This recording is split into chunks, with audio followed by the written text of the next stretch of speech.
शरीफ सरदारी आसम रजीम जो है वो इमरान खान को दोबारा एक डील देने की कोशिश कर रहे हैं, जिस डील में उन्हें कहा जा रहा है कि आप अगर ज़मीन पाक शिफ्ट हो सकते हैं, बनी गाला शिफ्ट हो सकते हैं। फील्ड मार्शल आसिम मुनीर की तरफ से डोनाल्ड ट्रंप और डोनाल्ड ट्रंप की टीम को ये रिक्वेस्ट की गई है, ये डिमांड की गई है, इमरान खान का पाकिस्तान के मुस्तकबिल की सियासत में और आने वाले किसी मुमकिना इलेक्शन से कोई ताल्लुक नहीं होना चाहिए। उनकी इस वक्त जो स्कीम ऑफ थिंग्स है उसमें पाकिस्तान के फील्ड मार्शल आसिम मुनीर जो है वो एक बहुत ही बुनियादी कैरेक्टर है। वो उनसे समझते हैं कि उन्होंने बहुत बड़ा काम करना है। और पख्तूनख्वा के नौ मुंतखब चीफ मिनिस्टर जनाब सुहेल आफरीदी साहब ने जो अवामी राब्ता मुहिम शुरू की है, जिसका आगाज उन्होंने चारसदा से कर दिया है। मलेशिया के कैपिटल सिटी कोलालमपुर में आसियान का समिट हो रहा है। अमेरिका के सदर डोनाल्ड ट्रंप जो हैं अपने सबसे बड़े दौरे पे 5 दिन के दौरे पर वो अमेरिका से निकल रहे हैं। बड़ी इंपॉर्टेंट उनकी मीटिंग मतवक्को थी हिंदुस्तान के प्राइम मिनिस्टर नरेंद्र मोदी के साथ, और डोनाल्ड ट्रंप को बड़ी ख्वाहिश थी कि वो उनको जाके जफ्फी डालें। लेकिन एन इस टाइम पे जबकि डोनाल्ड ट्रंप बहुत एक्साइटेड थे इस मीटिंग के हवाले से,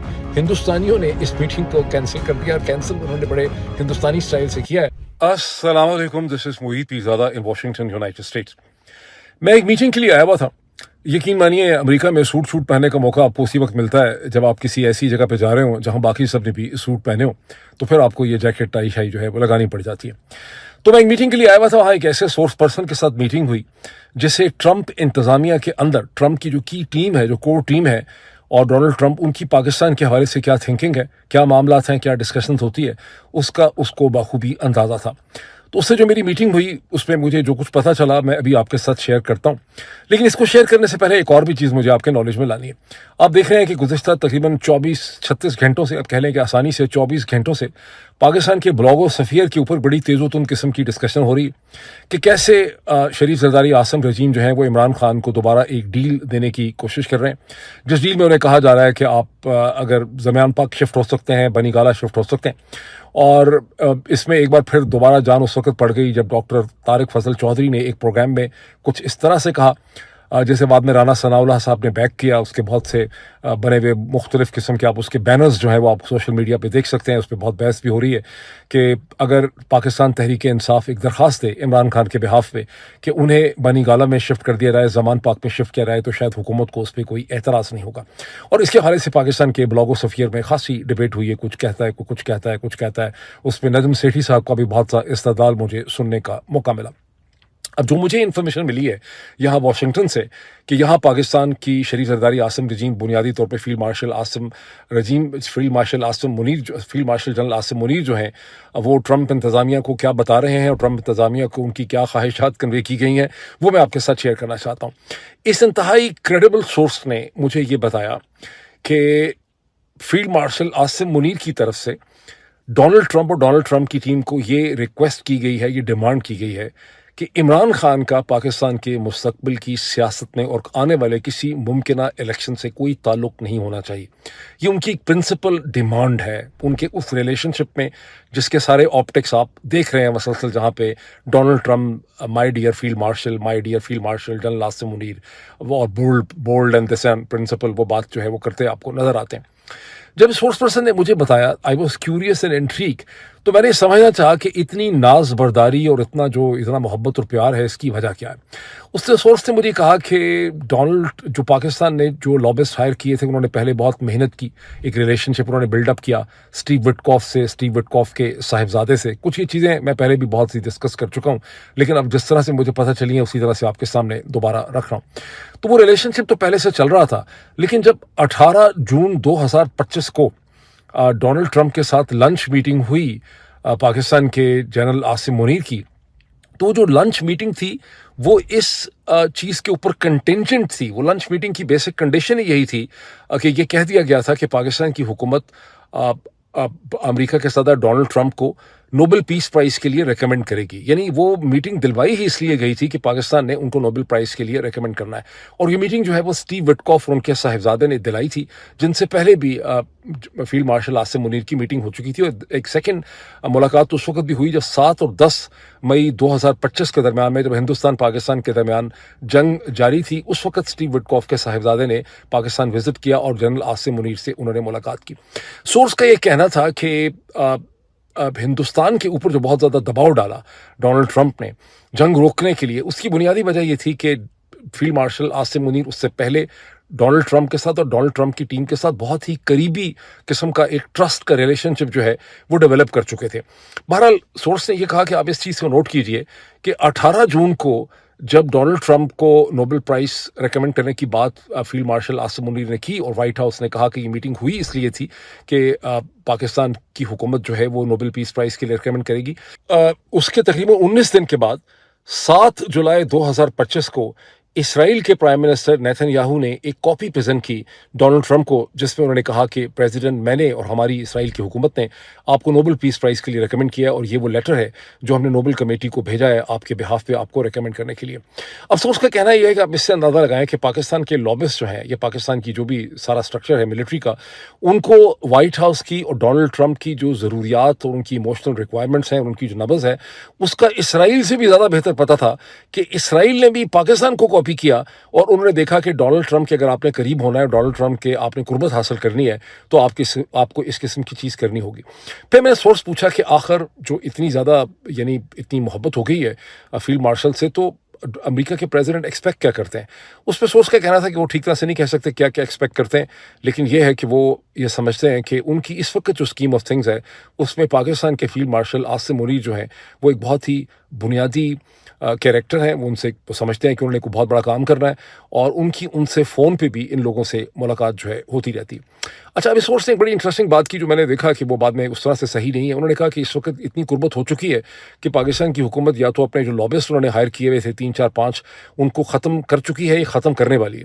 تو to further check this thing کہ بات صحیح ہے کہ نہیں، میں نے اس پہ تھوڑی سی ریسرچ کی اور کم از کم گوگل سے مجھے فوری طور پہ پتہ چلا کہ پاکستان کی حکومت نے starting from February and March جو لابسٹ ہائر کیے تھے وہ ختم ابھی نہیں ہوئے، اور ابھی بھی فارا کے ڈیکلیریشن کے ایز پر دا گوگل اے آئی جو کوئک سروے ہے 6 لابسٹ جو ہیں وہ پاکستان کی حکومت نے، پاکستان کے نظام نے واشنگٹن میں رکھے ہوئے ہیں، جن کی جو منتھلی کاسٹ ہے وہ اس وقت تقریباً 6 لاکھ سے $7.5 لاکھ بن جاتی ہے. یعنی اگر $6 لاکھ ان کی کاسٹ ہو تو پھر یہ تقریباً 7.2 ملین بن جائیں گے سال کے if my maths is correct. اور اگر ان کی کاسٹ 7.5 ہو تو یہ تقریباً میرا خیال ہے 8.4 ملین ڈالرز جو ہیں وہ یہ سال کے جو ہیں یہ بن جانے چاہیے. تو یہ اس وقت کی صورتحال ہے. اب اس سے یہ جو چیز میں انفارمیشن آپ سے شیئر کر رہا ہوں، ٹرسٹ میں کہ یہ بالکل کریڈیبل ہے. تو اس سے آپ سوچ سکتے ہیں کہ پاکستان کے پورے بلاگ و سفیر میں عمران خان کو ڈیل آفر کرنا کہ آپ کو بنی گالہ شفٹ کر دیتے ہیں، آپ کو زمان پاک شفٹ کر دیتے ہیں، پہلے بھی آفر ہوئی تھی، یہ ہوئی تھی، اس کی کتنی ایک اہمیت ہے. میں سمجھتا ہوں یہ سارے مفروضے ہیں جنہیں لانچ کیا جاتا ہے. شریف زرداری عاصم رجیم جو ہیں وہ مسلسل عمران خان کو جیل میں رکھنا چاہتے ہیں اور وہ یہ سمجھتے ہیں کہ عمران خان جن کی عمر 73 برس سے زیادہ ہے اور جو اب تقریباً آج کے دن کے حساب سے آپ دیکھیں تو 445 دنوں سے 2 سال 2 مہینے اور 20 دن سے جیل میں ہے. عمران خان ٹھیک ہے، اس میں کوئی شک نہیں ہے کہ عمران خان کا عزم ہے، وہ ایتھلیٹک ہیں، ان کا ذہن، ان کا جسم، ان کا دماغ، ان کا ذہن مضبوط ہے، لیکن بہرحال انسانی جسم ہے، اس کی ایک لمیٹیشنز ہوتی ہیں اور ان کی ایسٹیمیشن یہی ہے کہ عمران خان کو جیل میں رکھیں تاکہ عمران خان کا جسم یا ان کا ذہن جو ہے وہ جواب دے جائے. یہ جو صورتحال میں آپ کے سامنے رکھ رہا ہوں، میں سمجھتا ہوں کہ عمران خان کے تمام چاہنے والے جو ایڈمائررز ہیں، جو پاکستان تحریک انصاف کے اندر کے لوگ ہیں، عمران خان کا گھر ہے، خاندان ہے، انہیں اس سچویشن پہ ٹھیک طرح سے تھوڑا سا ٹھنڈے دل سے سوچنے کی ضرورت ہے. اس کی وجہ یہ ہے کہ میں سمجھتا ہوں کہ عمران خان کی جو بہت بڑی ایک کارڈنل مس انڈرسٹینڈنگ تھی، اس کو مس انڈرسٹینڈنگ کہہ لیں یا ان کی خواہش کہہ لیں، کہ وہ یہ چاہتے تھے کہ پاکستان کے معاملات جو ہیں وہ پاکستان سوورن ہو اور پاکستان کے تمام معاملات جو ہیں وہ پاکستان کے اندر سے طے ہوں. جبکہ اس وقت جو رجیم ہے شریف زرداری عاصم رجیم، اس کی بنیادی اسٹرینتھ یہ ہے کہ وہ اچھی طرح سے سمجھتے ہیں کہ پاکستان کے معاملات اور پاکستان میں حکومت چلتی ہی ایکسٹرنل ورلڈ کی سپورٹ سے ہے اور پاکستان میں حکومت چلتی ہے with the support of international monetary fund, IMF، world bank, Asian development bank, عرب کنزورشیم، ان کی مدد سے، یورپین یونین کی مدد سے، UK ایڈ جس کو پہلے ڈفٹ کہتے تھے اس کی مدد سے، یا اس طرح کی، یا پھر فیٹف وغیرہ کے جو انسٹرومنٹ اور ٹولز ہیں، ان سب کی مدد سے پاکستان کی حکومت چلتی ہے. اور اگر آپ کو ان تمام بین الاقوامی انسٹیٹیوشن، اداروں اور حکومتوں کی سپورٹ حاصل ہو تو پاکستان کے عوام کوئی خاص میٹر نہیں کرتے. پاکستان کے عوام کا کیا حشر کیا گیا 26 نومبر 2024 کو اسلام آباد کے ڈی چوک میں، پاکستان کے عوام کا ابھی مریدکے میں تحریک لبیک کی شکل میں کیا حشر کیا گیا، وہ سب کچھ آپ کے سامنے. اور جس طرح سے پاکستان میں ہزاروں لوگوں کو گرفتار کیا گیا، جس طرح سے پتہ نہیں 30-40 ہزار لوگوں پہ انہوں نے دہشت گردی کے مقدمے قائم کیے ہیں. ایک اور بڑی انٹرسٹنگ چیز دیکھیے کہ میں تھوڑی سی ریسرچ کر رہا تھا کہ क्योंकि मुरीदके के अंदर जो कत्ले-आम हुआ है, ज़ाहिर है वहाँ पे 4 लोग या 5 लोग तो जाँ बहक नहीं हुए। इसको क्या न्यूयॉर्क टाइम्स ने कवर किया? तो मैंने जब इसको सर्च किया गूगल से TLP, NYT न्यूयॉर्क टाइम्स, तो मैंने देखा कि 23 अक्टूबर को एक स्टोरी छपी है न्यूयॉर्क टाइम्स में। सलमान मसूद साहब ने पाकिस्तान से रिपोर्ट की है, इस्लामाबाद से, जो कि न्यूयॉर्क टाइम के कॉरेस्पॉन्डेंट हैं। और वो स्टोरी बताती है कि हुकूमत पाकिस्तान ने TLP के ऊपर एक बैन लगा दिया है, और बैन इसलिए लगाया है कि इन्होंने एक मुजाहरा किया था फ़लस्तीनियों की खातर, जिसमें अकॉर्डिंग टू पुलिस जो है 5 लोग जो हैं उसमें मारे गए, और चूँकि ये एक मिलिटेंट ऑर्गेनाइजेशन थी, ये बार बार फसाद करती है, इसके ऊपर बैन लगा दिया गया। मैंने खासा चेक किया कि जब 13 अक्टूबर को जो मैसेकर हुआ है, क्या उसके बारे में न्यूयॉर्क टाइम्स में सलमान मसूद साहब ने कोई रिपोर्ट फाइल की है? तो कोई रिपोर्ट मुझे वहाँ पे नहीं मिली। और ये जो रिपोर्ट भी मैंने पढ़ी है, इसमें भी बुनियादी तौर पे अब ज़ाहिर है कि जब 23 अक्टूबर को ये रिपोर्ट पब्लिश होती है, ये स्टोरी पब्लिश होती है न्यूयॉर्क टाइम्स में, तो सलमान मसूद साहब इतने भी मासूम बच्चे नहीं हैं कि उनको ये अंदाज़ा हो। कम से कम एक आध लाइन के पैराग्राफ में ये तो लिखा जा सकता था कि प्राइवेट सोर्सेज ये समझते हैं, या लोग बहुत से ये क्लेम कर रहे हैं कि बहुत बड़ी तादाद में लोग जो हैं वहाँ पे जाँ बहक हुए हैं, लेकिन उन्होंने इसका कोई जिक्र नहीं किया। यानी TLP को बैन करने की स्टोरी तो छपी है न्यूयॉर्क टाइम्स के अंदर, जिसको बेसिकली अमेरिका की एजुकेटेड इंटेलिजेंसिया और जो ओपिनियन फॉर्मिंग सर्कल्स हैं, जितना भी कांग्रेस है, कांग्रेशनल एड्स हैं, वो उसको देखते हैं। लेकिन एक्चुअली मैसेकर क्या हुआ, TLP क्या चीज़ है, उसका पाकिस्तान की इस्टेब्लिशमेंट से क्या ताल्लुक़ है, इसकी कोई चीज़ वहाँ पे नहीं छपी। मुझे बड़ी उम्मीद है कि सलमान मसूद साहब के बाज़ अहबाब, दोस्त वाले उनसे शायद ये पूछ सकें कि क्या वजह है कि आपकी इतनी वन साइडेड किस्म की रिपोर्टिंग होती है। बहरहाल सलमान मसूद साहब जो कुछ भी करते हैं, आप ये समझ सकते हैं कि पाकिस्तान की जो इस्टेब्लिशमेंट है, उसे न्यूयॉर्क टाइम्स की जो पाकिस्तान की रिपोर्टिंग होती है, उस पे भी उसे कंट्रोल हासिल है। बहरहाल ये वो इन्फॉर्मेशन थी जो मैं आपके साथ शेयर करना चाहता था, जिसके नतीजे में जो ब्लॉगो सफ़ियर के अंदर सारी की सारी डिस्कशन हो रही है, उससे अब आप बहुत बेहतर तौर पे असेस कर सकते हैं। मैं कुछ और डेवलपमेंट्स आपके साथ शेयर करता हूँ। अब वाशिंगटन के अंदर का पर्सपेक्टिव तो मैंने आपको दे दिया कि पाकिस्तान के शरीफ ज़रदारी आसिम रजीम के जो बड़े साहब हैं, उन्होंने डोनाल्ड ट्रंप और डोनाल्ड ट्रंप की टीम के सामने अपना किस किस्म का मुतालबा रखा है, उस तमाम कॉपरेशन की कीमत के सिलसिले में, या जो क्विड प्रो को है कि वो जो कॉपरेशन करेंगे डोनाल्ड ट्रंप के साथ या डोनाल्ड ट्रंप की टीम के साथ, उसकी उनको क्या कीमत चाहिए इन रिटर्न, वो तो मैंने आपको पर्सपेक्टिव शेयर कर दिया।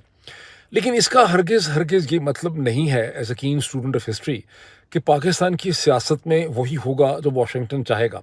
बहुत दफ़ा पाकिस्तान की सियासत में ऐसी चीज़ें भी होती हैं जो वाशिंगटन की मर्ज़ी और वाशिंगटन की ख्वाहिश नहीं होती, उसके बावजूद पाकिस्तान की पॉलिटिक्स जो है वो एक मुख्तलिफ डायरेक्शन इख्तियार करती है। और पॉलिटिक्स में हमेशा कुछ ना कुछ होता रहता है। मैं आपको बहुत आसान या एहतियात से ये कह सकता हूँ कि पाकिस्तान की पॉलिटिक्स में बहुत कुछ हो सकता है खित्ते में बहुत कुछ हो। पाकिस्तान के खित्ते में भी बहुत कुछ ऐसा हो सकता है जिससे पाकिस्तान की पॉलिटिक्स जो है वो पलटा खा सकती है। इन view of this, Khyber Pakhtunkhwa के नौ मुंतखब चीफ मिनिस्टर जनाब सुहेल आफरीदी साहब ने जो अवामी राब्ता मुहिम शुरू की है, जिसका आगाज़ उन्होंने चारसदा से कर दिया है 24 तारीख को, मैं समझता हूँ कि बहुत अक्लमंदी है, ये बहुत उनकी वाइज मूव है, एक सोची समझी उनकी कैंपेन है, और बहुत अच्छी तरह से वो इसे लेकर चल रहे हैं। चारसदा में उन्होंने लोगों से कहा कि मुझे शुरू में कह दिया गया था कि आप हमें मंजूर नहीं, आपकी तो हमें शक्ल ही पसंद नहीं है, क्या मैं आप लोगों को मंजूर हूँ? जिस पे लोगों ने बहुत वालिहाना तरीके से नारे मार के कहा कि आप हमें मंजूर हैं। और वहाँ उन्होंने लोगों को ये भी बताया कि मुझे कहा गया कि आपकी ज़िंदगी को ख़तरा है, आप बाड़ा की तरफ ना जाएँ, आप चारसदा ना जाएँ, आप खैबर पख्तूनख्वा में ना निकलें। लेकिन मैंने लोगों को बता दिया है कि मेरा राब्ता जो है वो लोगों के साथ है। ये जो कैंपेन है, अगर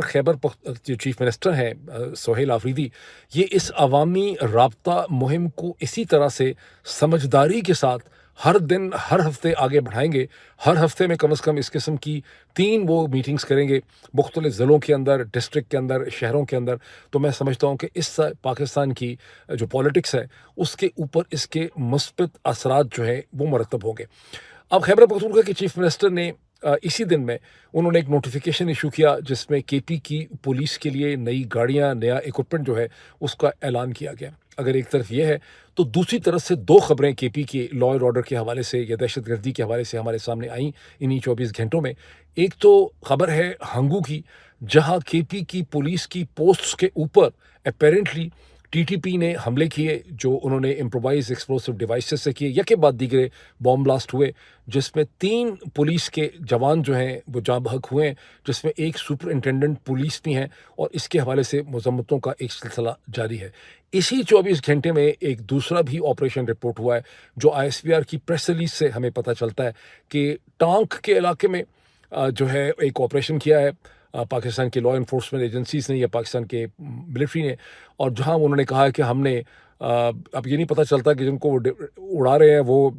فتنہ ہندوستان تھے یا فتنہ خوارج تھے، بہرحال 8 جو ہیں فتنے کے لوگ جو ہیں ہم نے مار ڈالے۔ یہاں پر ایک چیز ابھی نوٹ کریں کہ ٹی ٹی پی نے جب سے اپنی جنگ کا اعلان کیا ہے نومبر 2022 میں، بیسکلی طور پہ سیز فائر ختم ہوا ہے، اس کے بعد سے ابھی تک ٹی ٹی پی کے حملے جو ہیں وہ پاکستان کے لا انفورسمنٹ ایجنسیز کے اوپر ہو رہے ہیں۔ خوفناک ہیں حملے، اس میں کوئی شک نہیں ہے، اس میں بے تحاشا قیمتی انسانی جانوں کا نقصان ہو رہا ہے، لیکن ابھی تک ٹی ٹی پی کے خلاف ہم جو خبر ملتی ہے وہ یا تو ان کے خلاف ٹارگیٹڈ آپریشن ہوتے ہیں جو کیے جاتے ہیں، جو سے انٹیلیجنس بیس آپریشن IBOs کہا جاتا ہے، یا یہ ہے کہ T T P law enforcement agencies کے اوپر حملہ کرتی ہے۔ ابھی تک خوش قسمتی سے ٹی ٹی پی نے پاکستان کی یا کے پی کی سویلین پاپولیشن پہ حملے نہیں شروع کیے۔ مجھے یاد ہے کہ 2007 کے بعد جو صورتحال کنٹرول سے باہر ہو گئی تھی، کیسے اسکولوں پہ، کالجوں کے اوپر، ہائی کورٹس کے باہر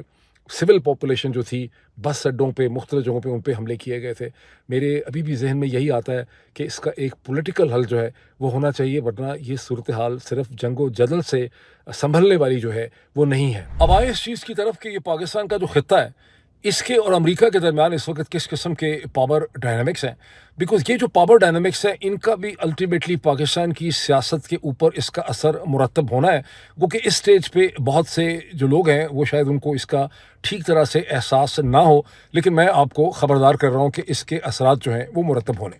اب ہندوستان کے جو آفیشلز ہیں، کی آفیشلز، انہوں نے میڈیا کو یہ بتایا ہے اور یہ انٹرنیشنل میڈیا نے رپورٹ کیا ہے کہ ہندوستان اور امریکہ کے درمیان جو ٹریڈ ڈیل ہے وہ تقریباً فائنلائز ہو گئی ہے، اور اس کی جو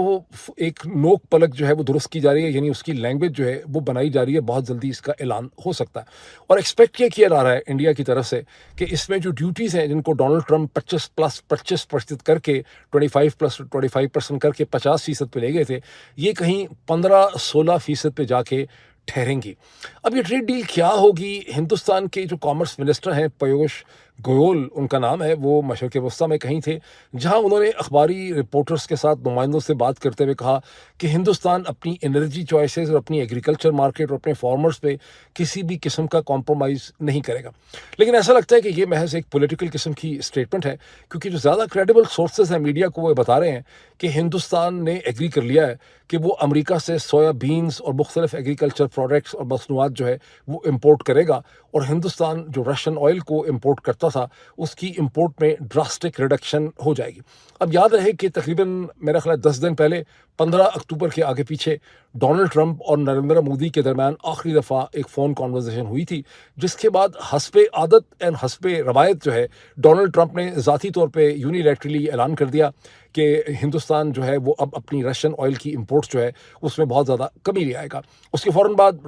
ہندوستان امریکہ کا نام لیے بغیر ہندوستان کی منسٹری ایکسٹرنل افیئرز نے کہا تھا کہ ہندوستان اپنی انرجی چوائسز کے اوپر کمپرومائز نہیں کرے گا، اپنے کنزیومر کے انٹرسٹ کو دیکھے گا۔ لیکن لیٹسٹ سچویشن بہت انٹرسٹنگ ہے، وہ یہ ہے کہ گزشتہ 24-36 گھنٹے میں 48 کہہ لیں یا اتنے کہہ لیں کہ امریکہ کے صدر نے ڈونلڈ ٹرمپ نے جو نئی سینکشنز عائد کیں روس کی 2 بڑی companies Rosneft and Lukoil پہ، اس کے نتیجے میں ایک کھپڑ چکی ہے انٹرنیشنل آئل مارکیٹس میں، لیکن اس کا ایک ایفیکٹ جو غالباً انٹینڈڈ ایفیکٹ تھا، وہ ایفیکٹ یہ ہوا ہے کہ اب ہندوستان کی جو بڑی آئل امپورٹنگ کمپنیز تھیں، پرائیویٹ کمپنیز جن کو سستا روس کا تیل مل رہا تھا، انہوں نے باقاعدہ یہ کنفرم کر دیا ہے کہ وہ رشیا سے اپنی آئل امپورٹ کی جو ان کے آرڈرز تھے اسے کینسل کر رہے ہیں، اور آئل امپورٹس میں بہت تیزی سے کمی آئے گی۔ اس کا مطلب کیا نکلتا ہے؟ اس کا مطلب یہ نکلتا ہے کہ وایا بھٹنڈا امریکہ نے ایک ایسی موو کی ہے ڈونلڈ ٹرمپ نے، جس کے نتیجے میں ان کی جو ڈیمانڈ تھی مین انڈیا کی طرف سے رشین آئل امپورٹ کو کم کرنا، وہ مان لی گئی ہے۔ اور ایٹ دا سیم ٹائم یہ بھی ذہن میں رکھیے کہ یہ پوری ایک اسٹریٹجی ہے रशिया की ऑयल और गैस इंस्टॉलेशन और उसकी इंपोर्ट्स और उसका जो रेवेन्यू है उसको टारगेट करना, बिकॉज यूक्रेन जो है वो गुज़िश्ता चंद दिनों से मसलसल रूस की ऑयल इंस्टॉलेशंस को टारगेट कर रहा है। गुज़िश्ता 24 घंटों के अंदर, बल्कि कह लें कि गुज़िश्ता 12 घंटों में भी रूस यूक्रेन की जो मिलिट्री है उसने रशिया का जो चौथा बड़ा ऑयल इंस्टॉलेशन है उस पर इस किस्म का हमला किया है, जिसके नतीजे में वहाँ पर ऑलमोस्ट जो प्रोडक्शन और आउटपुट जो है वो ठप हो गया। अब इसी सिलसिले में एक और डेवलपमेंट को नोट कीजिए। मलेशिया के कैपिटल सिटी कोलालमपुर में आसियान का, that is the association of the south east Asian Nations का समिट हो रहा है 26 से 28 अक्टूबर को, और दुनिया भर की जो लीडरशिप है वो इसमें शिरकत के लिए उसने आना था या वो आ रही है। दुनिया की लीडरशिप तो चले आती जाती है, लेकिन अमेरिका के सदर डोनाल्ड ट्रंप जो हैं वो अपनी प्रेसिडेंशियल, जब से उनका ये शुरू हुआ है दौर, अपने सबसे बड़े दौरे पे 5 दिन के दौरे पर वो अमेरिका से निकल रहे हैं आज फ्राइडे की रात को, जिसमें उन्होंने मलेशिया जाना है, जापान जाना है और साउथ कोरिया जाना है। और हर जगह उनकी बहुत इंपॉर्टेंट मीटिंग्स जो हैं वो थी बड़े इंपॉर्टेंट लीडर्स के साथ। और अमरीकी ज़राए अबलाग से ये पता चल रहा था कि बड़ी इंपॉर्टेंट उनकी मीटिंग मतवक्को थी हिंदुस्तान के प्राइम मिनिस्टर नरेंद्र मोदी के साथ, और डोनाल्ड ट्रंप को बड़ी ख्वाहिश थी कि वो उनको जाके जप्फी डालें। लेकिन एन इस टाइम पे, जबकि डोनाल्ड ट्रंप बहुत एक्साइटेड थे इस मीटिंग के हवाले से, हिंदुस्तानियों ने इस मीटिंग को कैंसिल कर दिया। और कैंसिल उन्होंने बड़े हिंदुस्तानी स्टाइल से किया है कि कहा गया है कि चूँकि दिवाली की वजह से ये दीपावली की जो फेस्टिवल है उसमें हिंदुस्तान के प्राइम मिनिस्टर मसरूफ़ हो गए हैं, इसलिए वो एक वाया जूम या सोशल मीडिया के ज़रिए या एक वीडियो वर्चुअल तरीके से इसमें वो समिट पे पार्टिसिपेट करेंगे, वो फिज़िकली वहाँ पे नहीं जा रहे। और टाइम्स ऑफ इंडिया और हिंदुस्तान के अखबारात ये इसका एनालिसिस ऑफर कर रहे हैं कि यहाँ पर अमेरिका की इंतज़ामिया को और डोनाल्ड ट्रंप को हिंदुस्तान की तरफ से ये खफीफ और सटल मैसेज दिया गया है कि डोनाल्ड ट्रंप का जो स्टाइल ऑफ डिप्लोमेसी है उसे हिंदुस्तान की हुकूमत पसंद नहीं करती, कि जो भी बात उनके साथ होती है उसे वो फौरी तौर पे नशर कर देते हैं, उसका ट्वीट कर देते हैं। और ख़ास करके हिंदुस्तान और पाकिस्तान के मामलात में डोनाल्ड ट्रंप जो मुसलसल स्टेटमेंट्स देते रहते हैं वो हिंदुस्तान को बिल्कुल पसंद नहीं। अब क्या डोनाल्ड ट्रंप इस किस्म के हिंदुस्तानी स्टाइल के सटल मैसेज को समझ सकेंगे नहीं समझ सकेंगे, ये तो आने वाले चंद दिनों में पता चलेगा। बहरहाल अब उनकी मीटिंग नहीं हो रही। इसी ट्रिप में डोनाल्ड ट्रंप जो हैं उन्होंने यहाँ से जापान जाना है, जहाँ पे जापान में पहली दफ़ा एक खातून गालिबन सने तकीशी उनका नाम है, पहली खातून प्राइम मिनिस्टर जापान की बनी है। वैसे अंदाज़ा लगाएं साउथ एशिया में तो बेतहाशा, कहीं बंदरा नायके, कहीं इंदिरा गांधी, कहीं मोहतरमा बेनज़ीर भुट्टो, बेतहाशा प्राइम मिनिस्टर गुजर चुकी हैं, लेकिन जापान में पहली दफ़ा एक खातून प्राइम मिनिस्टर बनी है। और डोनाल्ड ट्रंप बड़े एक्साइटेड हैं कि वो जाके सने तकीशी से मिलेंगे। लेकिन असल जो एक्साइटमेंट उनकी है वो ये है कि उन्हें साउथ कोरिया में मुलाकात करनी है चीन के प्रेसिडेंट शी जिनपिंग के साथ। और अगर अमेरिका के ज़राए अबलाग को आप देखें तो एक बहुत बड़ा लंबा चौड़ा एजेंडा जो है वो उसके हवाले से डोनाल्ड ट्रंप के जहन में है। और डोनाल्ड ट्रंप ज़ाती तौर पे उन्होंने ये कहा है कि मैं बड़ी डिटेल मीटिंग होगी शी जिनपिंग से। दूसरी साइड से चीनी क्या कह रहे हैं, चीनियों ने अभी तक इस मीटिंग को कन्फर्म ही नहीं किया। उनकी खुद एतमादी देखें कि अमरीकी पूरा एजेंडा दे चुके हैं, लेकिन चीनी बता ही नहीं रहे कि मीटिंग जो है वो होनी है कि नहीं होनी। बहरहाल अमेरिकन एजेंडे के एतबार से चीन से एक्सपेक्टेशन ये है कि सोयाबीन और एग्रीकल्चर प्रोडक्ट वो अमेरिका से लेंगे, कुछ और चीज़ें लेंगे। और ख़ास करके जो बोइंग तैयारे हैं अमेरिका के, चीन उसका एक अच्छा लंबा बड़ा ऑर्डर जो है वो प्लेस करे ताकि बोइंग तैयारे जो हैं बिकें और अमेरिका की इकोनॉमी को कुछ उसका फ़ायदा हो सके। At the same time America क्या करेगा चीन के लिए, अमेरिका जो है वो जो हाई टेक चिप्स हैं एनवीडिया की, उसकी एक्सपोर्ट अलाउ कर देगा, कुछ और टेक्नोलॉजिकल प्रोडक्ट अलाउ कर देगा। और इन रिटर्न वो ये भी एक्सपेक्ट करते हैं कि चीन ने जो रेयर अर्थ मेटल्स की सप्लाई रोक रखी है उसको चीन जो है थोड़ा सा ढील देगा, ताकि अमेरिका को वो सप्लाई खासी खप पड़ी हुई। आप इसको अच्छी तरह से जानते हैं कि ना सिर्फ अमेरिका में बल्कि यूरोप की कंपनीज जो है वो दुहाई दे रही हैं कि रेयर अर्थ की सारी सप्लाई जो है वो रुकी हुई है। तो ये सब कुछ जो है वो अमेरिकन साइड से उस मीटिंग के एजेंडा पे है, जिसको अभी तक चाइनीज़ ने कंफर्म नहीं किया। अगर ये मीटिंग होती है और उसके ये मतलूबा नताइज नहीं निकलते तो फिर डोनाल्ड ट्रंप क्या करेंगे? फिर डोनाल्ड ट्रंप चीन पे जो ड्यूटीज़ हैं 100% की, उन्हें बढ़ा के 155% कर देंगे। फिर चीनी क्या करेंगे? पूरी तरह से तैयारी है कि अगर डोनाल्ड ट्रंप ने ऐसी कोई चीज़ की तो चीनी भी इसका टिट फॉर टैट किस्म का जवाब देंगे। वो भी उसी किस्म की ड्यूटीज़ जो है वो अमेरिका के ऊपर लगा देंगे। तो ये वो खित्ता है जिसके मामलात का अल्टीमेटली पाकिस्तान की पॉलिटिक्स पे असर होना है। अभी इतना ही, फिर आपसे मुलाकात होती है। Thank you.